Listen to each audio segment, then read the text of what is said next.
सोचो जरा, अगर एक दिन तुम उठो और तुम्हें पता चले कि तुम पिछले 200 साल से जमीन के नीचे कैद हो, और अब बाहर की दुनिया कैसी है किसी को कुछ नहीं पता, क्योंकि वैज्ञानिकों ने पृथ्वी के लोगों को 200 साल तक अंधेरे में जमीन के नीचे छुपा दिया। जी हाँ, सिटी ऑफ एम्बर में यही हुआ। लेकिन क्यों? सीधी बात, नो बकवास। चलो अब मूवी शुरू करते हैं।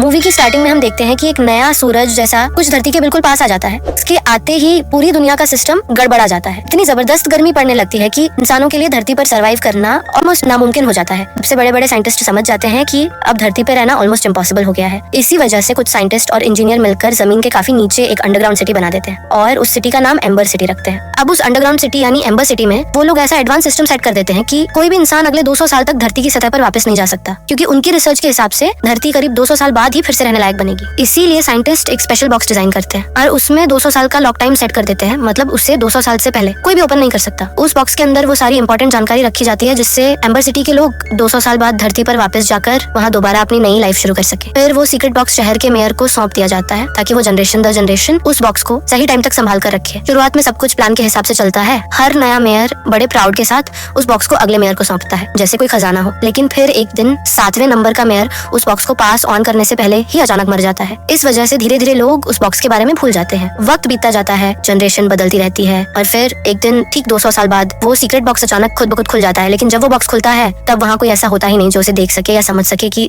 उसमें आखिर है क्या। बॉक्स तो खुल जाता है लेकिन उसकी अहमियत कोई नहीं समझ पाता और यूं ही कई साल और गुजर जाते हैं। इसके बाद हमें दिखाया जाता है एम्बर सिटी एक ऐसा अंडरग्राउंड शहर है जहाँ सब कुछ रूल्स और सिस्टम से चलता है। यहाँ हर इंसान की एक खास जिम्मेदारी होती है और उसी के हिसाब से ये पूरा शहर ऑपरेट होता है। मतलब यहाँ हर बंदे को कोई ना कोई काम दिया जाता है, लेकिन कौन क्या करेगा ये फिक्स नहीं होता। ये सब डिसाइड होता है एक लॉटरी टिकट से। इस एम्बर सिटी में कोई मॉडर्न टेक्नोलॉजी नहीं है, इसलिए हर काम बहुत मेहनत और मैनुअल तरीके से किया जाता है। यहाँ सीधी बिजली की सप्लाई भी नहीं है, बल्कि शहर के अलग अलग हिस्सों में लगे बड़े बड़े जनरेटरों से ही पूरा शहर रोशन रहता है। लेकिन अब प्रॉब्लम ये है कि ये सिटी सिर्फ 200 साल के लिए बनाई गई थी और अब 200 साल से भी ज्यादा का वक्त गुजर चुका है। इसीलिए यहाँ की हर चीज धीरे धीरे खराब होती जा रही है। यहाँ के जनरेटर भी अब बहुत कमजोर हो चुके हैं, जिसकी वजह से शहर में बार बार लाइट चली जाती है। इस शहर में हमें एक लड़का मिलता है जिसका नाम है डून। डून का सपना है कि वह बड़ा होकर एक इलेक्ट्रिशियन बने ताकि वह इस शहर की लाइट की समस्या को पूरी तरह से ठीक कर सके। असल में डून के पापा भी एक इलेक्ट्रिशियन थे और अब डून उसी राह पर चलकर उनके अधूरे सपने को पूरा करना चाहता है। दूसरी ओर हम लीना नाम की एक लड़की से भी मिलते हैं। लीना का ड्रीम है कि वो एक मैसेंजर बने, यानी पूरे शहर की खबरें और मैसेज लोगों तक पहुंचाए। क्योंकि एम्बर सिटी में हर किसी की जॉब लॉटरी टिकट से फिक्स होती है, इसलिए आज का दिन था जॉब असाइनमेंट डे, यानी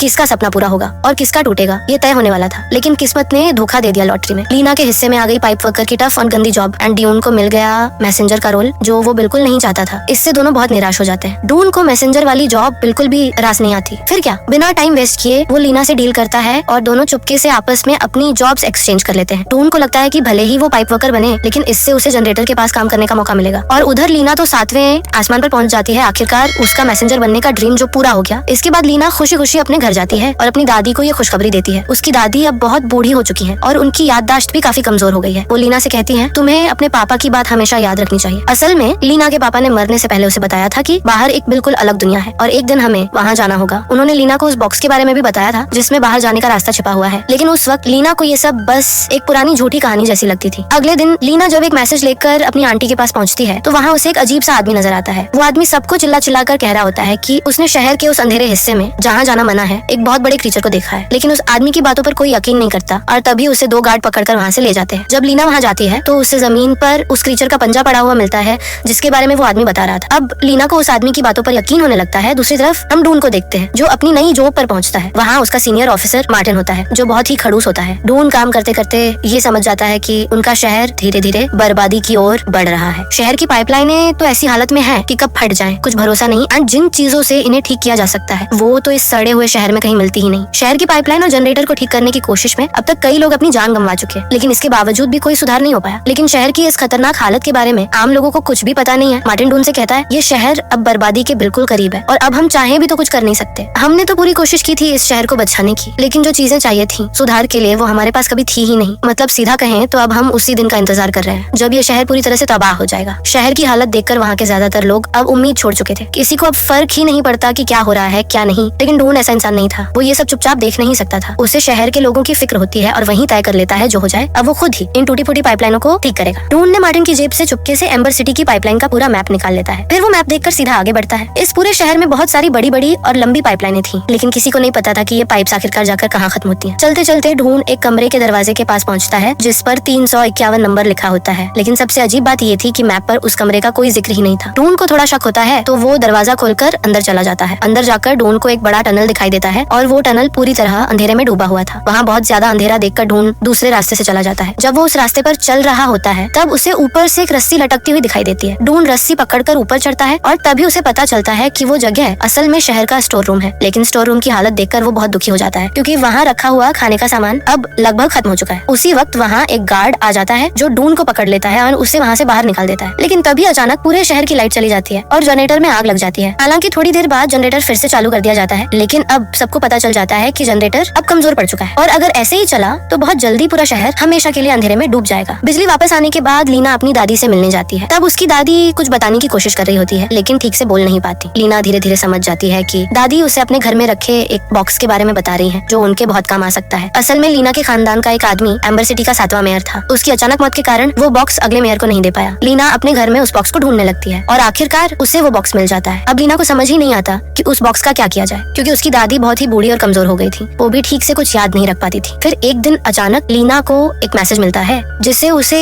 शहर के मेयर तक पहुंचाना होता है। लीना उस मैसेज को लेकर मेयर के पास जाती है। वहाँ उसे पुराने समय के सभी मेयरों की तस्वीरें दिखती हैं जो कभी इस शहर के मेयर रहे थे। लीना वहाँ अपने खानदान के मेयर को भी देखती है जिसके हाथ में वही बॉक्स था जिससे उसने कुछ समय पहले ही खोजा था। फिर लीना मैसेज भेजने के लिए मेयर के पास जाती है। वहाँ उसे देखकर वो मेयर ड्रॉयर के अंदर कुछ छिपाने की कोशिश करता है। लीना मेयर को मैसेज देखकर वहाँ से भाग जाती है। उसके बाद लीना उस क्रिएचर के पंजे को ढूंढ को दिखाती है। अब तक लीना और ढूंढ की अच्छी दोस्ती हो चुकी होती है, इसलिए अब वो लोग आपस में सब कुछ शेयर करते हैं। ढूंढ जैसे ही उस पंजे को देखता है वो चौंक जाता है और कहता है, अरे ये तो गोबर के कीड़े का पंजा लग रहा है, पर ये कीड़ा इतना बड़ा कैसे हो सकता है। ढूंढ अपने पापा को दिखाता है, लेकिन उसके पापा को भी कुछ पता नहीं होता। वो ढूंढ से कहते हैं, बेटा इन चीजों में दिमाग मत लगाओ और अपने काम पर ध्यान दो। उधर शहर के लोग बहुत टेंशन में थे क्योंकि खाने पीने की चीजें, दवाइयाँ और बाकी जरूरी सामान धीरे धीरे खत्म हो रहा था। इस बीच लीना उस बॉक्स का राज समझने में लगी थी। वो ढूंढ को बताती है कि उसे बॉक्स के बारे में क्या क्या पता चला है। फिर दोनों बॉक्स के अंदर एक अजीब सा निशान देखते हैं और वहाँ कुछ फटे पुराने कागज के टुकड़े पड़े होते हैं। कागज पर कुछ लिखा होता है और साथ में एक छोटा सा कांच का टुकड़ा भी रखा होता है। जब वे उन कागजों के टुकड़ों को जोड़ते हैं तब उन्हें पता चलता है कि इन कागजों में एम्बर सिटी से बाहर निकलने का रास्ता था जो एक सुरंग से शुरू होता है और वहाँ 351 नंबर के कमरे का भी जिक्र था। तो लीना और ढूंढ उस कमरे के पास पहुँचते हैं। तभी उन्हें वहाँ एक लंगड़ा आदमी भागते हुए दिखता है। फिर उन्हें वहाँ कुछ खाने के पैकेट मिलते हैं जो काफी महंगे और ब्रांडेड होते हैं। उन्हें देखकर दोनों हैरान रह जाते हैं और कहते हैं कि हमारे शहर में तो सस्ते खाने के भी लाले पड़े हैं, फिर ये इतने महंगे पैकेट यहाँ कैसे आ गए। तभी अचानक वह क्रीचर वहाँ पहुँच जाता है, इसलिए वे दोनों जल्दी से वहाँ से स्टोर रूम में भाग जाते हैं। वहीं लीना देखती है कि ढूंढ ने जो हेलमेट पहना था वह उसके पापा का था, क्योंकि उस हेलमेट पर उसके पापा का नाम लिखा हुआ था। लीना फिर अपनी आंटी से इस बारे में बात करती है। आंटी थोड़ी देर चुप रहती है, लेकिन फिर एक पुराना राज खोल देती है। वो बताती है कि तुम्हारे पापा को हमेशा से इस शहर के बाहर की दुनिया को देखने की चुल मची थी, इसीलिए वे हमेशा उस जगह की तलाश करते रहते थे और एक दिन उसी रास्ते की तलाश में वो पानी में गिर गए और फिर कभी वापस नहीं लौटे। इन सब बातों को सुनने के बाद लीना जब अपने घर लौट रही होती है तभी उसकी नजर लूपर पर पड़ती है जो पूरे शहर का सिक्योरिटी गार्ड होता है। उसे देखकर लीना की आंखें चौड़ी हो जाती हैं, क्योंकि अब उसे यकीन हो जाता है कि टनल के अंदर जो लंगड़ा आदमी था वो कोई और नहीं, लूपर ही था। अब लीना के दिमाग में कई सवाल उठने लगते हैं, इसलिए वो ढूंढ को लेकर एक बार फिर उसी जगह पर वापस जाती है। इस बार लीना और ढूंढ टनल के अंदर पहले से भी ज्यादा अंदर तक चले जाते हैं। वहाँ पहुंचकर उन्हें एक छुपा हुआ स्टोर रूम मिलता है जहाँ मेयर ने लूपर की मदद से बहुत सारा खाना और जरूरी सामान छुपा रखा होता है। असल में मेयर ने अपनी खुद की लालच के लिए आम लोगों को भूखा रखा और सारे सामान पर खुद कब्जा जमा लिया था। ये देखकर दोनों गुस्से से भर जाते हैं। तभी कोई वहाँ आ रहा था। डर के मारे लीना और ढूंढ वहाँ से दौड़ते हुए भाग जाते हैं। फिर दोनों सीधा लीना के घर पहुँचते हैं जहाँ उन्हें उसके पापा का पुराना रेडियो मिलता है, जहाँ डूम अपने पिता की आवाज सुनता है और वह समझ जाता है कि मेरे पिता भी उसी मिशन पर थे। डूम अपने पिता के पास जाता है और कहता है, मैं जानता हूँ कि लीना के पिता के साथ आप भी उस मिशन में थे, आप यहाँ से बाहर निकलने की कोशिश कर रहे थे, हमें फिर से उस खोज को शुरू करना चाहिए। लेकिन उसका पिता नहीं चाहता कि वह फिर से मिशन पर जाए, क्योंकि उसी मिशन के कारण लीना के पिता की मौत हो गई थी। दूसरी ओर लीना अब ये राज सबके सामने लाना चाहती थी कि